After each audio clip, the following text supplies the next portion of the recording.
Southern Ohio's rural counties are perfect for outdoor recreation. But the calm of this quiet community was shattered in 1989 when a sniper gunned down an outdoorsman without reason. It was only the first in a string of random, terrifying murders. Hiding in the distance behind a high-powered rifle, a madman was hunting humans along Ohio's county roads.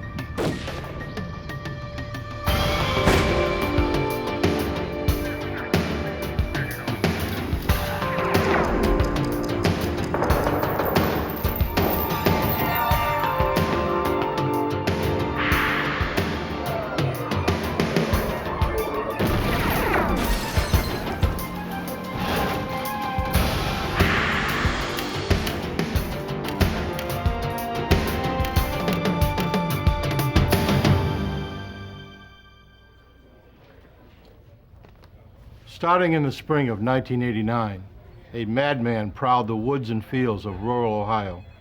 He was a hunter. A high-powered rifle was his weapon of choice. Joggers and fishermen were his quarry. The hunter roamed far, struck at random, and left no clues. He was as elusive as he was lethal. Investigators knew he had to be stopped, but no one knew how.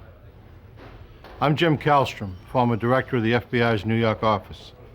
Most murderers have a connection to their victims and a motive for their crime, but not a serial killer. His victims are randomly chosen to fulfill an uncontrollable need to kill. Often he leads an ordinary life, his family and friends unaware of his homicidal passions. But serial killers establish profiles, as distinct as fingerprints, and when a match is made, it is only a matter of time before they are caught. The rural counties of southern Ohio are hilly, rocky, and wide open. A quiet place for coal miners, factory workers, and farmers. The kind of place where people leave doors unlocked and where violent crime is almost unheard of.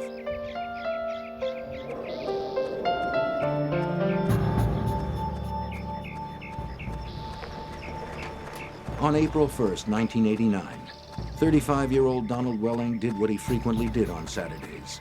He went jogging along the back roads of Tuscarawas County. His quiet morning run ended with a single shot. The rifle bullet ripped through Welling's heart, killing him instantly.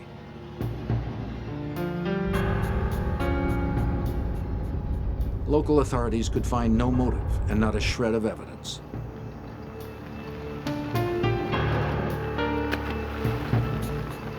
The rifle was never found.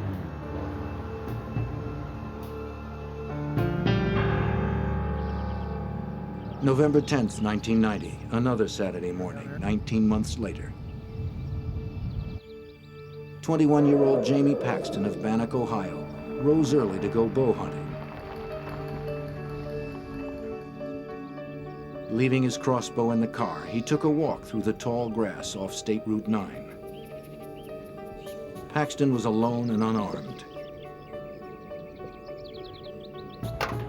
He didn't notice the red pickup truck that stopped a short distance away.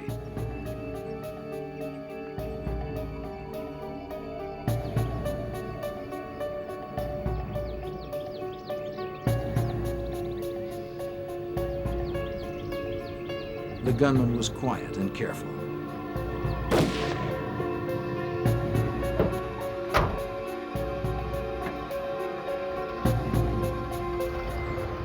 Jamie Paxton was shot 3 times by a high-powered rifle.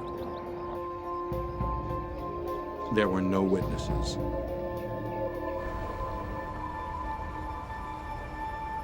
The killing horrified a quiet community that considered murder to be a problem for big cities. Hunting accidents are not uncommon in southern Ohio, but Belmont County Sheriff Tom McCourt knew right away that this wasn't a hunting accident. When we saw more than one wound, we knew that it could not be an accident. That an accidental death hunting accident is called a one-shot. Plus, we saw it was a bullet wound instead of something from an arrow, and gun season was not in yet. Sheriff Tom McCourt's jurisdiction is large geographically, but the community is closely knit. There, people work hard, and everyone seems to know everyone. McCourt even knew Jamie Paxton. What he didn't know was who killed him. The gunman had left no clues. We checked the area for spent, empty cartridge cases, for tire tracks, for anything in that area of where we thought the shot came from. We also checked the area around the body looking for the spent projectiles that had passed through the body. We even took metal detectors in looking for the projectiles.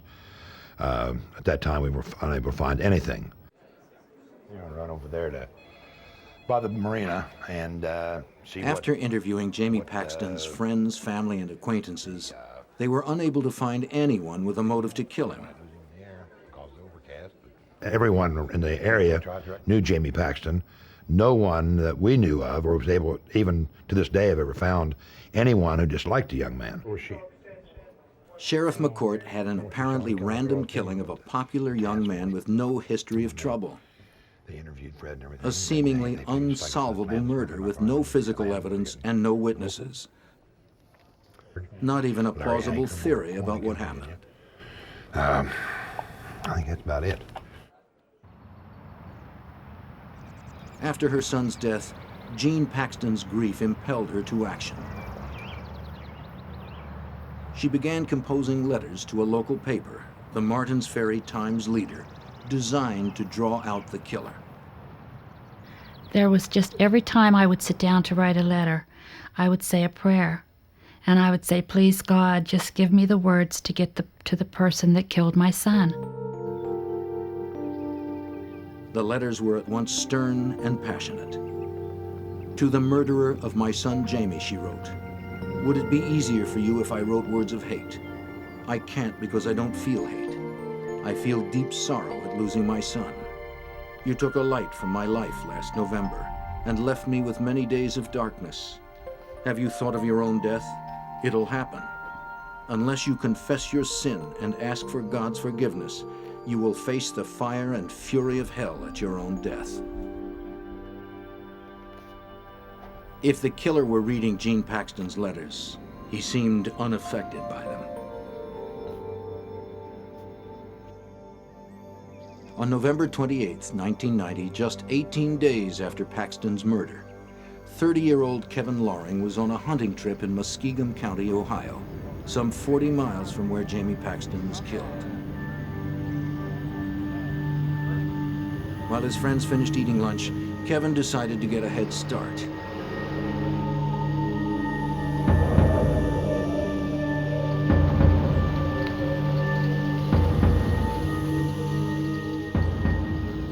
Walking across a field in search of game, Loring himself became prey, unknowingly moving into the sights of the gunman.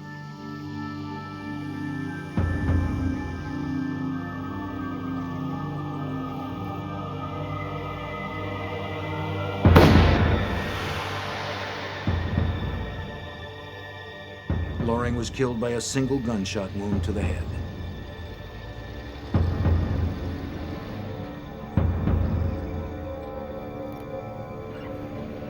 The killer had taken care to commit his murders in different counties to slow an investigation that would have to take place over hundreds of rural miles. The result? Investigators in Muskingum County were unaware of the other sniper victims in nearby counties. They decided that Loring's death was probably a hunting accident. Jean Paxton never gave up. She kept writing throughout 1991, determined to draw out Jamie's killer. And I always felt if I could get my letters into the hands of the person that killed my son, I felt that I could get a response from them. She turned out to be right. I am the murderer of Jamie Paxton, the typewritten letter read. Jamie Paxton was a complete stranger to me. I never saw him before in my life, and he never said a word to me that Saturday. Paxton was killed because of an irresistible compulsion that has taken over my life. I knew when I left my house that day that someone would die by my hand. I just didn't know who or where. I'm an average-looking person with a family, a job, and home, just like yourself. Something in my head causes me to turn into a merciless killer with no conscience. The letter arrived at the Martins Ferry Times-Leader a few days before the one-year anniversary of Jamie's death. The letter described the Paxton murder in chilling detail. I was very drunk, and a voice in my head said, "Do it." I stopped my car behind Jamie's and got out.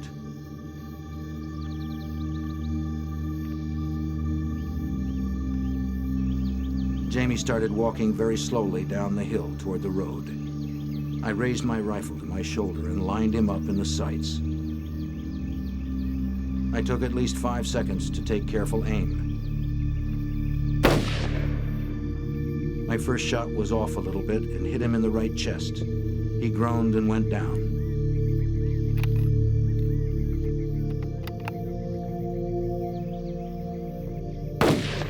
I wanted to make sure he was finished, so I fired a second shot aimed halfway between his hip and shoulder while he was prone on the ground. I jerked the shot and hit him in the knee. He never moved again. 5 minutes after I shot Paxton, I was drinking a beer and had blacked out all thoughts of what I had just done out of my mind.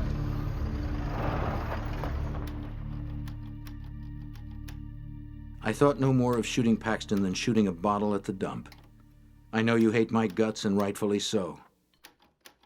I think about Jamie every hour of the day, as I'm sure you do.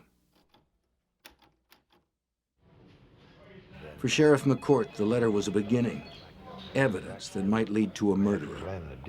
But he needed more. The typewriter used to write the letter, a gun. While investigators searched, the killer continued his own hunting.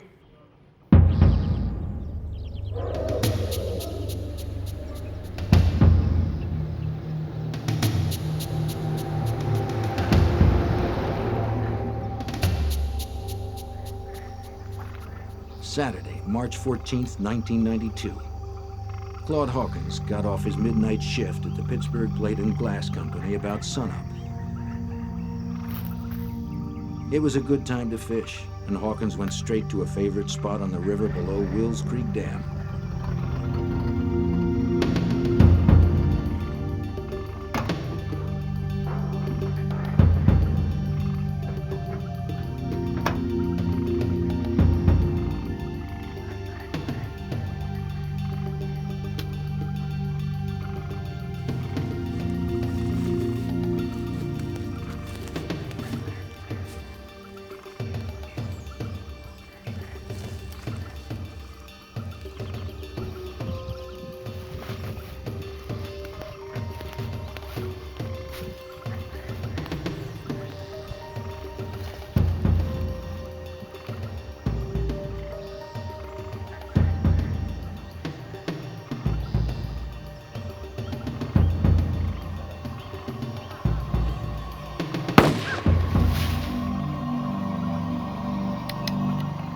Hawkins had a wife and 4 children.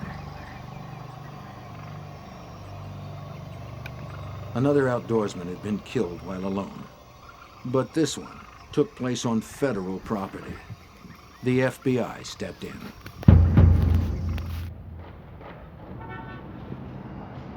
The FBI joined the hunt for the roadside sniper who just killed his latest victim on federal property. Investigators from the 3 counties involved, along with the FBI and the Ohio Division of Wildlife, formed a task force. It didn't take long to realize how few clues they had. In each case, the killer had no contact with the victim, no rifling of pockets, no robbery. Shell casings had been carefully removed, and the victims' cars were untouched. Special Agent Harry Trombitis was stationed at the FBI's Columbus, Ohio field office. What we did know is that Mr. Hawkins died from a gunshot, and usually you would find some type of a shell casing in the area. And I remember looking very hard, metal detectors and hands and knees for any shell casings in that, and none were ever found. And so that was something that, you know, if in fact we had somebody who was evidence conscious enough to pick up the shell casing after they shot and killed somebody, we were dealing with a different brand of person here.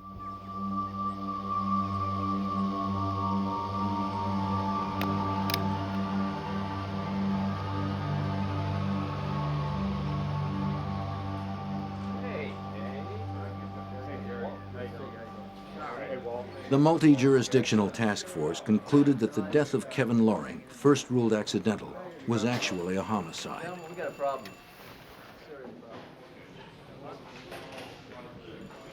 Okay, what I got is, Reviewing the 4 murders, the investigative team saw plenty in common. Outdoorsmen, hunters, fishermen, or joggers, alone in a rural setting, all shot with a high-powered rifle. All but one of the murders occurred on a weekend, and the killer was careful enough to leave no evidence. It was more clear than ever that a single individual was responsible. The task force was on the trail of a serial killer. As they began to mobilize, the killer struck again. I know we can capture this person. I know we can.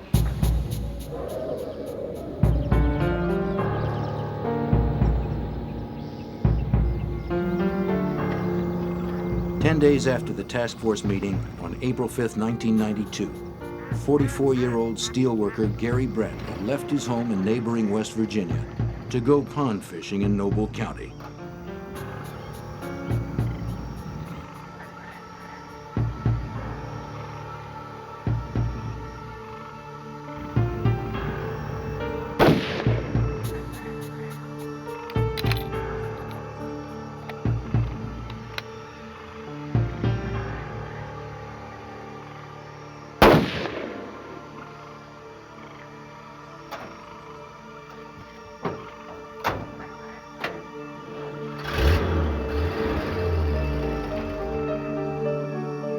Bradley's wife and 3 children would never see him alive again.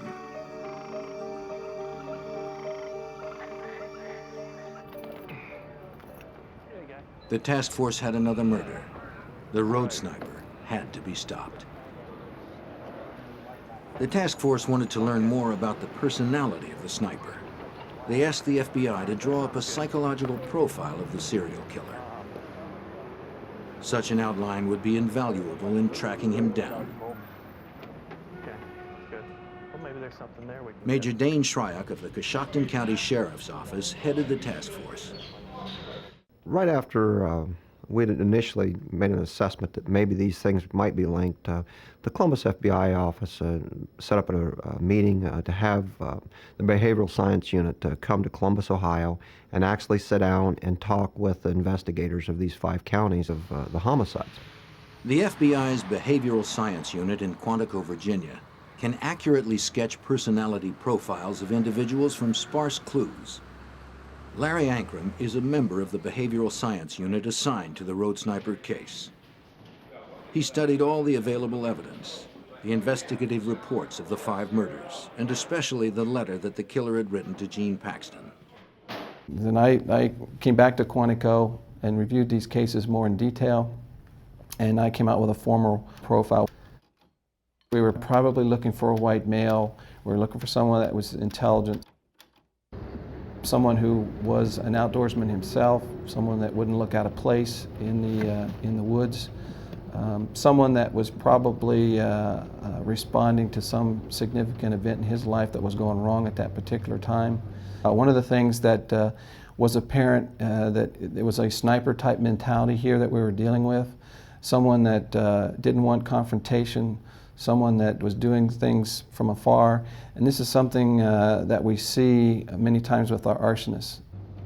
We ought to be looking at some different types of activities that he might be involved in, such as nuisance types of offenses, shooting out windows, shooting out tires of cars, cruelty to animals, arson fires.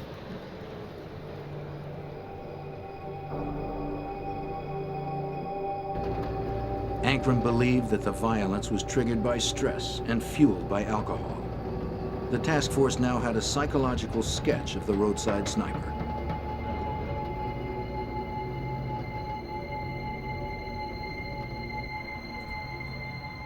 And they had his letter.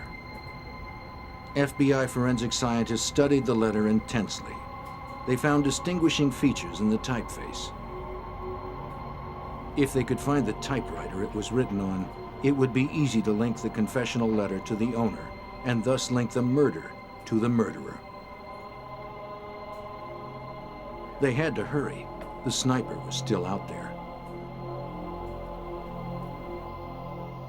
On July 21st, 1992, two hunters in a state park in Muskingum County came face to face with the killer.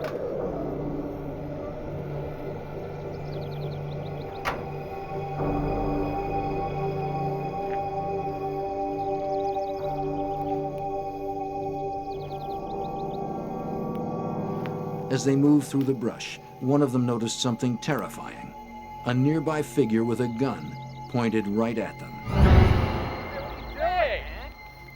They called out to him, and the man scurried away to a red pickup truck. It happened too quickly for the hunters to get a good look at the man or the vehicle's tag numbers. Bewildered, they called local police, who alerted the task force. Throughout 1992, desperate to catch a man still ready to kill, the task force investigated and cleared more than 100 suspects. By August 1992, after 3 years, the investigation had hit a dead end. The task force was badly in need of information and decided to go public. It is in the opinion of this multi-agency task force that these homicides... They held a press conference and issued a press release detailing the FBI profile of the man they wanted and asking anyone with information to come forward. The FBI made a press release, and it was done at one time to mass, and it got everybody, 6 o'clock news, I mean, everybody was showing this case. And the phone started ringing instantly. Wilson. One of those calls, received at task force headquarters on August 26, 1992, sparked a lead. The man on the phone was named Richard Fry. He said he thought the task force should know about a high school friend of his named Thomas Dillon. D-I-L-L-O-N.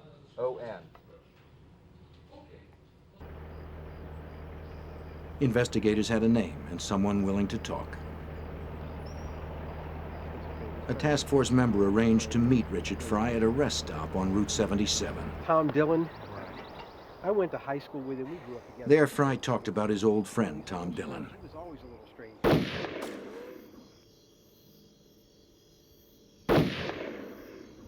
They used to drive around rural Ohio, shooting at road signs and small animals.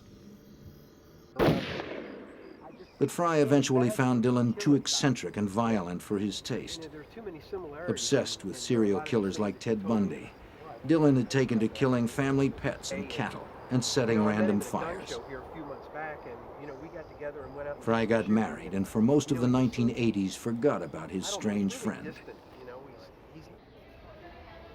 But in 1989, Fry ran into Thomas Dillon at a gun show in Cleveland.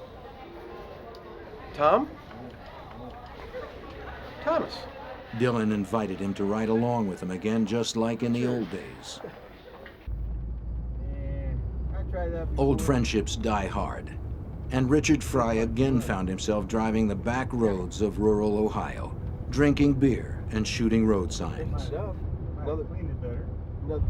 But Dillon had deteriorated, Fry discovered. Dillon asked whether Fry thought Dillon had ever killed anyone. We've known each other for a long time. 20-some years, I guess. Yeah. Do you think I could ever kill anybody? Tom, like you said, we go way back. I mean... He discussed how to get away with random killings, including the tactic of killing in different counties to thwart investigators. Kill them in separate counties, They never connected. And being at random, They'd have no clues whatsoever. Not average, your average guy. by Fry any said means that when he read the imagination. press release, he immediately thought of Tom Can you Dillon. tell me what kind of vehicle he drives? He gave a Yeah, it's a description of full Dillon, beat-up including the pickup truck. vehicle he Ford, I drove, a red pickup Was it truck, red? just like the one spotted by the Yes, hunters. as a matter of fact, it is. Lieutenant Walt Wilson of the Tuscarawas County Sheriff's Office was a task force member. His job was to follow up on leads and tips, which were coming much more frequently as press coverage of the case increased. He decided Tom Dillon fit the FBI profile and needed to be investigated. I began to follow up on the information that Mr. Fry had given us. I went to Tom Dillon's workplace in the city of Canton. Dillon had been employed for a dozen years as a draftsman at the Canton, Ohio Water Works. Wilson obtained Thomas Dillon's work schedule to compare Dillon's days off with the dates and times of the murders. The purpose was to eliminate Dillon as a suspect, but he couldn't. He found that Dillon didn't work weekends when most of the incidents occurred, but that didn't prove much. However, 2 weekdays Dillon took off from work caught Wilson's attention. July 21st, 1992, the day the hunters saw a man point a rifle at them, and November 28th, 1990, the day Kevin Loring was killed. Please. Dillon could be the one.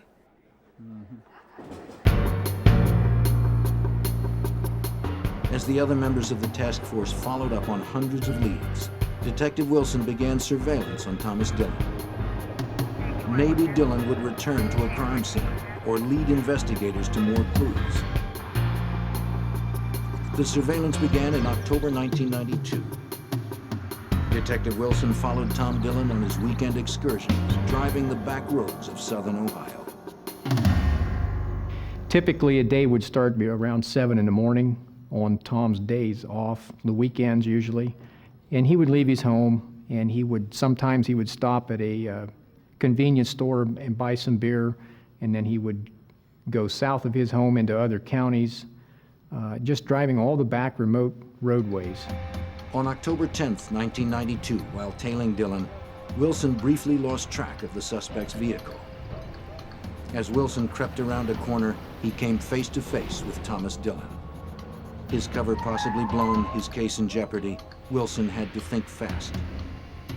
I waved at him and he waved at me and we kept on going. He stopped at the end of the drive to see if I was going to stay there or not.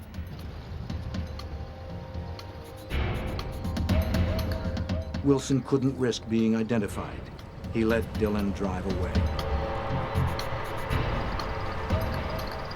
My big concern was I hope he doesn't stop and ask me what I'm doing on that property, because I had all of my gear laying in the car with me, and I didn't want him to see my radios and my gear that I had with me.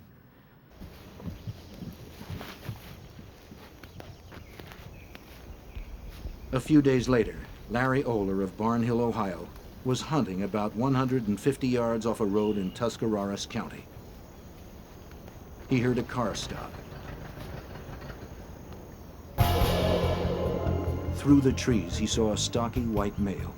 The man lifted a rifle.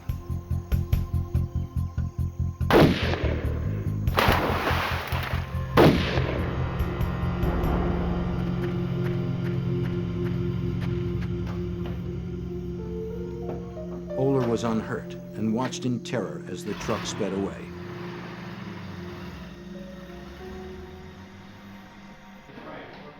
Although Oler's description of his assailant resembled Dillon, he was unable to make a positive identification. The task force realized that Thomas Dillon was their most likely suspect. Surveillance of him would have to be beefed up. Throughout October and November of 1992, the FBI coordinated a massive air and ground surveillance. Dillon was observed shooting road signs and busting car windows with rocks. Exactly the sort of petty vandalism outlined in the FBI profile. But if they arrested Dillon for vandalism, they might never gather enough evidence to arrest him for the murders. It is difficult to tail someone on an empty rural road in broad daylight. The stakes were high.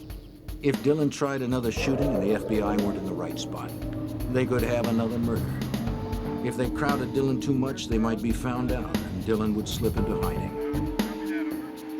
The ground surveillance had to be well off of Dillon. Agent Trumbitis and Captain Shryock relied on the air surveillance as their eyes and ears. They would move in if something happened. One day, the surveillance team faced its worst fear. Trumbitis and Shryock were far behind Dillon when the air surveillance called out an alert. Up ahead of Dillon, on the road, was the classic profile of a road sniper victim, a jogger, female this time, alone, in a rural setting. If Thomas Dillon were indeed the gunman, this jogger may be irresistible bait. Trumbitis and Shryock got nervous. Hoping for the best, they sped forward. Dillon continued too, right toward the jogger.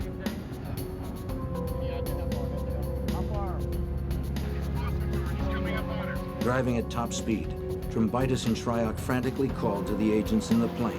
Where is he? Is he stopping? The airplane reported back. Dillon is approaching her. There is no one nearby.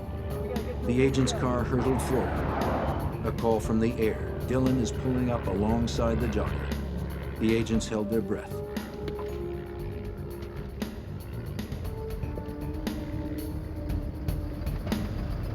He passed her without incident.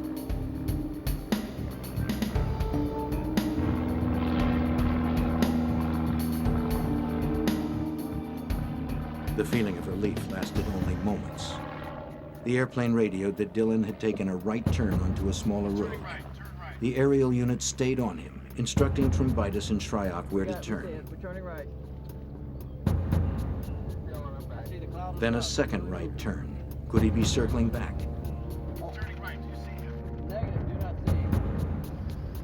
They called to the airplane, is the jogger still there? Dillon continued to make right turns until he was back on the road the jogger had been on. His U-turn justified the agent's fear. He was going back for her. Where is the jogger? Trumbitis yelled into his radio. Cannot see the jogger, came the reply. But the agents knew she had to be somewhere ahead of Dillon. If he came upon her again, they were sure he would kill her.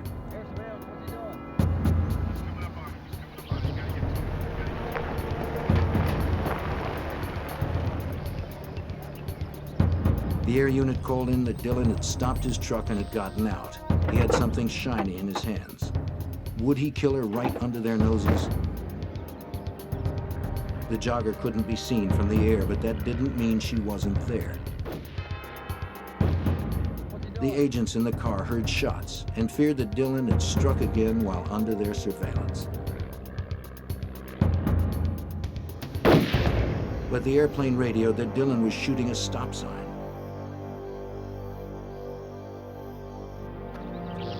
The jogger had turned off the road. She was safe, unaware of her close encounter with Thomas Dillon.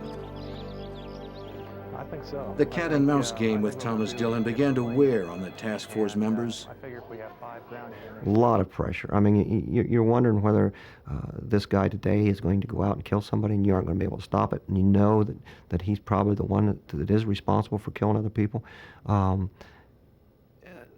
You're working 14, 16 hours a day. You're living out of a car. You're drinking coffee like policemen, you know, and you aren't eating right. And the stress is tremendous. But the net continued to tighten around the suspect. The murderer, in his letter to the newspaper, had admitted being bothered by the Paxton murder and visiting his grave. Investigators returned to video footage of Jamie Paxton's grave recorded November 10th, 1991, the first anniversary of Jamie's murder.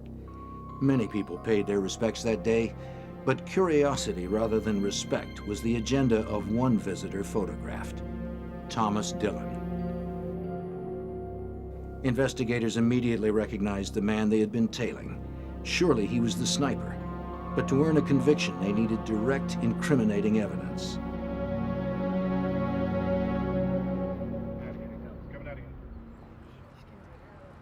After the second anniversary of Jamie Paxton's death in 1992, surveillance observed Dillon entering the Times-Leader building.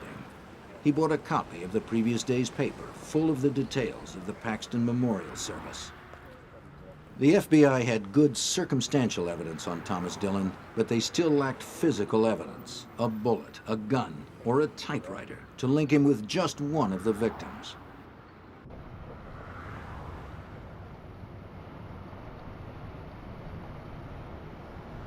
Hunting season was fast approaching. Dillon was still out roaming the rural roads, drunk, armed, deadly. The communities of southern Ohio had been terrorized for 3 years. The people feared going outside, but tried to live normal lives. Dillon had to be taken off the streets. The task force knew Dillon had been in trouble in the past for illegally owning a silencer and was forbidden to possess firearms, a stipulation he clearly violated during his vandalism sprees. The task force had little choice. Before he could kill again, they would arrest Thomas Dillon. But the plan wasn't just to arrest him on a weapons violation, but to convince him he was caught red-handed and get him to confess to murder. Lacking ballistic evidence and holding only a relatively minor weapons charge on Dillon, the FBI badly needed to elicit a confession. Trumbitis had a plan. Since we knew what his routine was through the surveillances and that, where he left his residence and he would go to this dairy mart every day before he left and went on his 300-400 mile drives, we would try to make the approach at the dairy mart. And what we had was an office building right across from the dairy mart where we occupied. We took over the basement of that building. Detective Wilson and I did was we went down into the basement where we were going to conduct the interview, and we put up along the walls of the whole room maps of the areas that he drove in, crime scene photographs, newspaper articles. We wanted to make that setting just irresistible to him. Then we're just going to, piece by piece, start laying this out in front of him and see what kind of reaction we get from him. It would be overwhelming, and you know, it would put him in the best frame of mind for us to be able to sit down and interview him and get a confession. Mr. Dillon. On November 27th, 1992, the plan went into effect. Their entire case so far rested on getting a confession. The idea was for when he came out of the dairy mart, we were going to approach him, identify ourselves, and basically request that he follow us voluntarily over to this room where we wanted to share some information with him and show him some things that we knew that would interest him. If Dillon refused, Trumbitis would raise his right hand to signal ATF agents who are responsible for making arrests in weapons cases to cuff Dillon. And I can just remember his reaction. I mean, his jaw just for about 5 seconds, and then he composed himself and he said, "I want to talk to my attorney first." That was the cue. Trumbitis gave the signal and the ATF agents stepped in and arrested Thomas Dillon.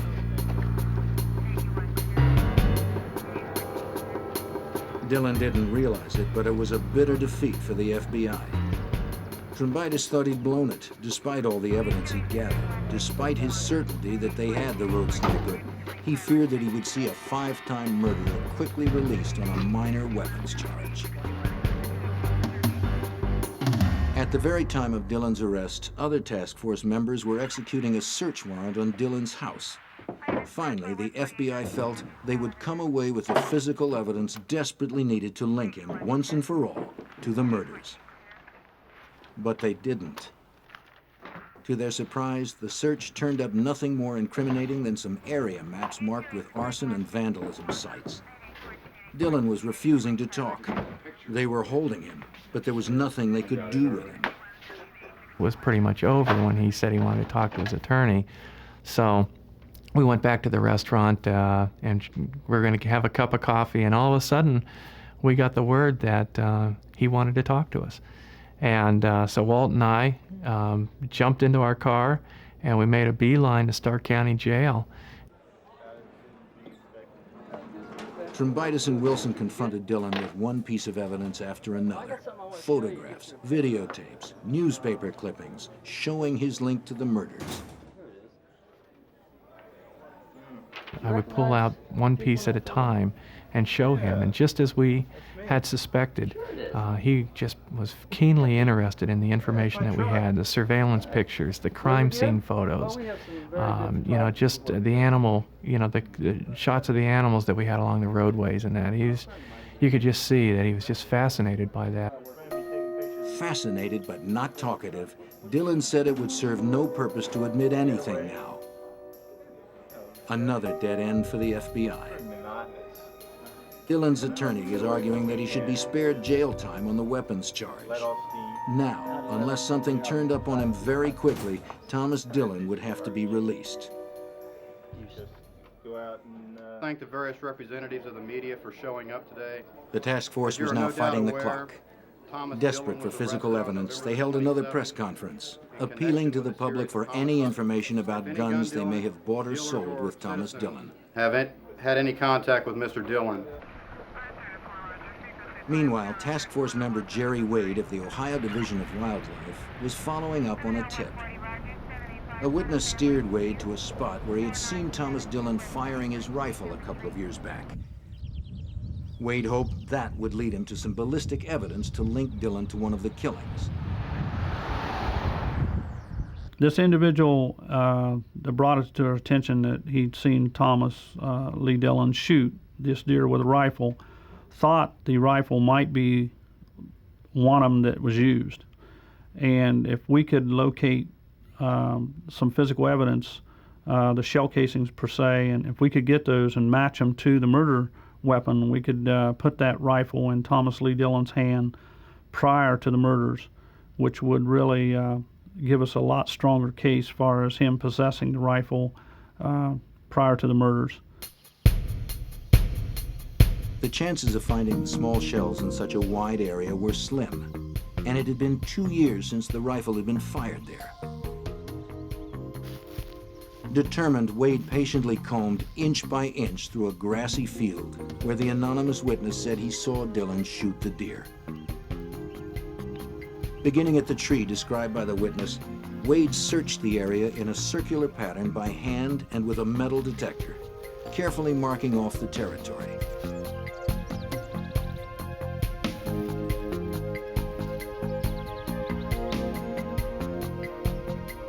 Miraculously, Wade hit the jackpot.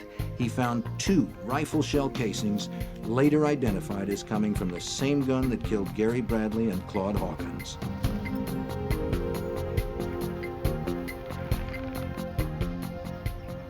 Finally, a physical link to the murders. I felt like celebrating. It was just unbelievable that I found them, because after the time, the length of time that had been since the shooting and the incident, and the individual wasn't sure the location of the tree exactly. The scene had changed since he had been there. They had removed a fence row and pushed out the area. So I felt very, very much fortunate to find him, and I felt like a celebration at the time. It was just like, you know, it was a gift handed to you. Meanwhile, the publicity from the press conference asking the public for help was about to bear fruit.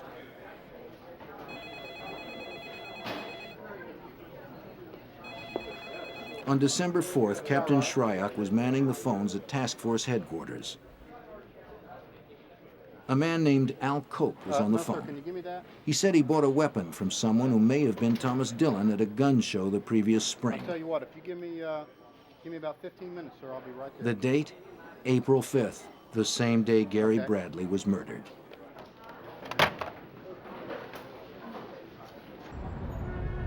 The rifle was sent to the FBI laboratory in Washington for ballistics testing.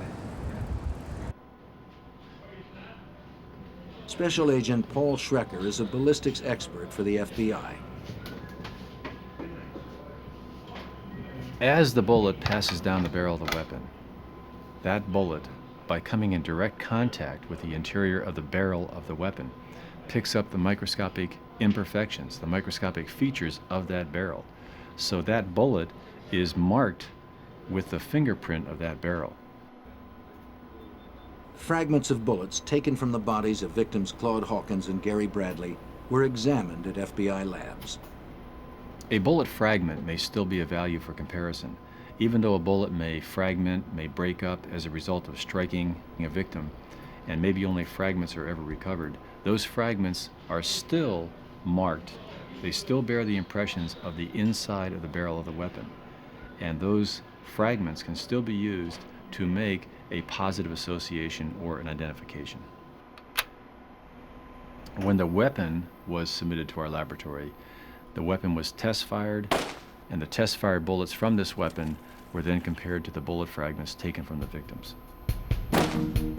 Al Cope's gun was test fired, and the bullets examined for characteristics they may have in common with the bullet fragments taken from Garry Bradley and Claude Hawkins. The conclusion? Al Cope's gun, sold to him by Thomas Dillon, matched the gun used to kill both Garry Bradley and Claude Hawkins. The FBI finally had the goods on Thomas Dillon.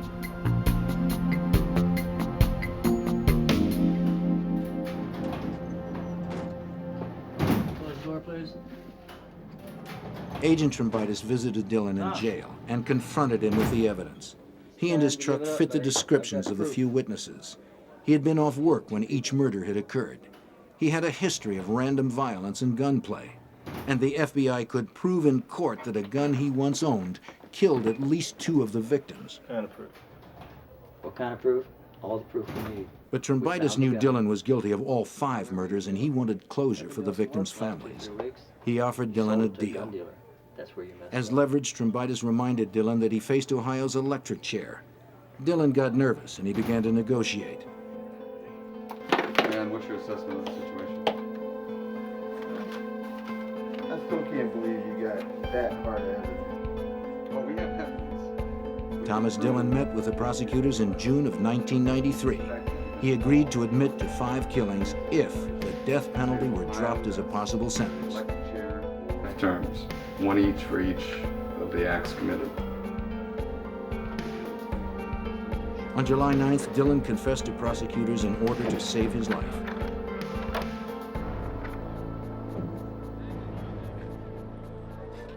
On July 12, 1993, a smirking Thomas Dillon walked into the Noble County Courthouse to make his plea. Mr. Dillon, at this time, how do you plead to count 1 in the indictment in case number 93 CR4 involving the death of the aggravated murder charge involving the death of Garry Bradley? How do you plead? Guilty.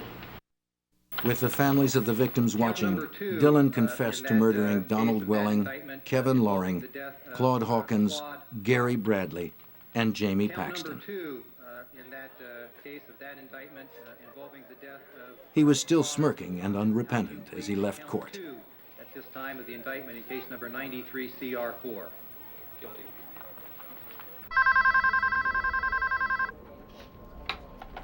Hello? Jolene. Hi. Tom. This is Thomas. Yeah. Dillon's incredibly cavalier attitude was detailed by a local reporter whom Dillon repeatedly called from prison. Can't get enough of me. Marveling at his own violence, reveling in his celebrity, and laughing off the murders. Let's talk about the other guys. I mean, they Except one. Really good shit. He would not discuss the murder of Jamie Paxton. No, forget it, all right? Just forget it. Jean Paxton, Jamie's mother, was in court the day Dillon pleaded guilty. I just want to talk to him about Jamie, the kind of person Jamie was. Jamie was everything Thomas Dillon could never be. Dillon is a coward, he hid behind a gun, and Jamie was not that way. Little did I know that on the evening news he was watching that, and it made him very angry that I had called him a pathetic coward. We talked to him about remorse and how did you feel after these homicides, and the only one that he said that it really bothered him about was Jamie Paxton. He said, "I didn't realize the kid was so young." Jean Paxton had looked forward to confronting Dillon in court, but his guilty plea cost her that opportunity. She asked Sheriff McCourt to arrange a conversation. Hi. McCourt agreed. That evening, Jean Thomas Paxton's phone Dillon. rang. She found herself speaking with the murderer of her son. When I picked up the phone that evening, it was just like somebody calling up to sell me something. He said, "Mrs. Paxton, this is Tom Dillon." It was just almost more than I could comprehend. The tone of his voice, the way he came across. Still, the arrogance was there. You really hurt my feelings this afternoon when... Dillon told Jean Coward. Paxton that when she called him a coward, she had hurt his feelings. Uh-huh. I really don't think he expected to get what he got from me. I think that Thomas Dillon could have handled the crying, the screaming, the saying of calling names, the cursing. I think he could handle that, but I did not lower myself to that level. I talked to him as a mother, and I really feel that through this whole thing, that is what got to Thomas Dillon. Well, I understand. After 3 years, Jean Paxton felt vindicated. I felt really good. I walked out on my front porch, and I just felt like for the first time in 3 years that I was free. I was free of Thomas Dillon. I felt that I had defeated him by words, and I did it all for Jamie. Thomas Dillon made it clear he did not want to go to Lucasville Prison, the toughest in Ohio. So Jean Paxton saw to it, with a petition drive, that was exactly where Dillon was sent. In August 1993, Jean Paxton won a $25 million wrongful death judgment against any future money Dillon might make. Dillon's wife had been trying to sell his story to Hollywood. Paxton and State Senator Bob Nye passed the Paxton Bill, barring killers or their relatives from profiting from the crime. Thomas Dillon remains in Lucasville Prison. He is eligible for parole in 165 years.